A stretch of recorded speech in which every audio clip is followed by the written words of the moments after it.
Order ബഹുമാനപ്പെട്ട മുഖ്യമന്ത്രി. Yes please.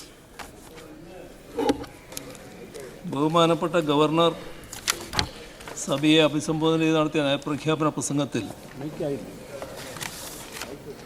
ചില കൂട്ടിച്ചേർക്കലുകളും ഒഴിവാക്കലുകളും വരുത്തിയിട്ടുള്ളത് അംഗങ്ങളുടെയും ചെയറിൻ്റെയും ശ്രദ്ധയിൽപ്പെടുത്തുന്നു. മന്ത്രിസഭ അംഗീകരിച്ച നയപ്രഖ്യാപന പ്രസംഗത്തിലെ ഖണ്ഡിക 12, 15, 16 എന്നിവയിൽ ബഹുമാനപ്പെട്ട ഗവർണറുടെ പ്രസംഗത്തിൽ ചില മാറ്റങ്ങൾ വരുത്തിയിട്ടുണ്ട്. ഭരണഘടനയുടെ അന്തസ്സത്തക്കും സഭയുടെ കീഴ്വഴക്കങ്ങൾക്കും അനുസൃതമായി മന്ത്രിസഭ അംഗീകരിച്ച നയപ്രഖ്യാപന പ്രസംഗമാണ് നിലനിൽക്കുന്നത്. അനുച്ഛേദം 176 പ്രകാരം ബഹുമാനപ്പെട്ട ഗവർണർ ഒരു വർഷത്തിലെ ആദ്യത്തെ സമ്മേളനം ചേരുമ്പോൾ നിയമസഭയെ അഭിസംബോധന ചെയ്യാറുണ്ട്. ഗവൺമെൻറ് നയപ്രഖ്യാപനമാണ് ബഹുമാനപ്പെട്ട ഗവർണർ സഭയിൽ നടത്തുന്നത് എന്നതിനാൽ മന്ത്രിസഭ അംഗീകരിച്ച 12, 15, 16 ഖണ്ഡികകൾ അതേപടി നിലനിൽക്കുന്നതാണ്. ഇക്കാര്യം സംബന്ധിച്ച് ചെയറിൽ നിന്നും നിരവധി തവണ റൂളിങ്ങുകളും ഉണ്ടായിട്ടുണ്ട്.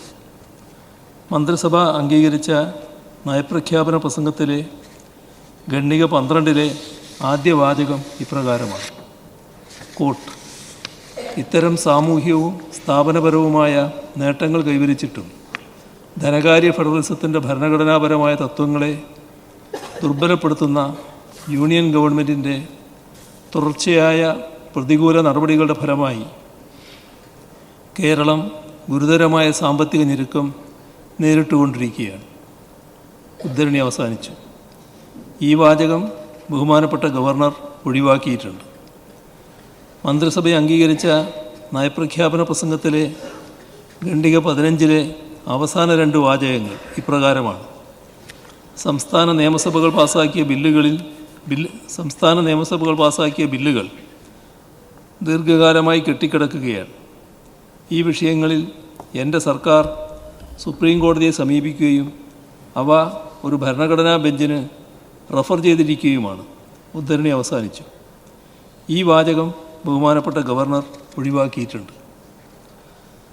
മന്ത്രിസഭ അംഗീകരിച്ച നയപ്രഖ്യാപന പ്രസംഗത്തിലെ ഖണ്ഡിക 16 അവസാന വാചകം ഇപ്രകാരമാണ്: നികുതി വിഹിതവും ധനകാര്യ കമ്മീഷൻ ഗ്രാൻറ്റുകളും സംസ്ഥാനങ്ങളുടെ ഭരണഘടനാപരമായ അവകാശങ്ങളാകുന്നതും ഔദാര്യമല്ലാത്തതും ഈ ചുമതല ഏൽപ്പിക്കപ്പെട്ടിട്ടുള്ള ഭരണഘടനാ സ്ഥാപനങ്ങൾക്ക് മേലുള്ള ഏതൊരു സമ്മർദ്ദവും ഫെഡറൽ തത്വങ്ങളെ ദുർബലപ്പെടുത്തുന്നതുമാണ്. ഉദ്ധരണി അവസാനിച്ചു. ഈ വാചകം അതേ രീതിയിൽ വായിച്ചു. എന്നാൽ ഈ വാചകത്തിനൊപ്പം ഉദ്ധരണി എൻ്റെ സർക്കാർ കരുതുന്നു, ഉദ്ധരണി അവസാനിച്ചു എന്ന് ബഹുമാനപ്പെട്ട ഗവർണർ കൂട്ടിച്ചേർത്തിട്ടുണ്ട്.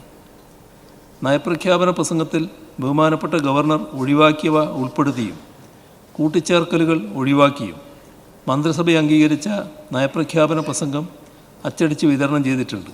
ഇത് ആധികാരികമായ നയപ്രഖ്യാപന പ്രസംഗമായി അംഗീകരിക്കണമെന്ന് അങ്ങയോട് അഭ്യർത്ഥിക്കുന്നു. ഓർഡർ.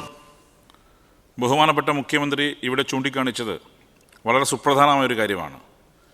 നിയമസഭയെ ബഹുമാനപ്പെട്ട ഗവർണർ അഭിസംബോധന ചെയ്തുകൊണ്ട് നടത്തുന്നത് ഗവൺമെൻറ് വേണ്ടി ക്യാബിനറ്റ് അംഗീകരിച്ച പ്രസംഗമാണ്. അതിൽ നിന്ന് വിട്ടുപോകുന്നതോ വ്യതിചലിക്കുന്നതോ ആയിട്ടുള്ള പരാമർശങ്ങൾ ഔദ്യോഗികമായി അംഗീകരിക്കുന്നതല്ല. അതാണ് നമ്മുടെ സഭയുടെ കീഴ്വഴക്കം.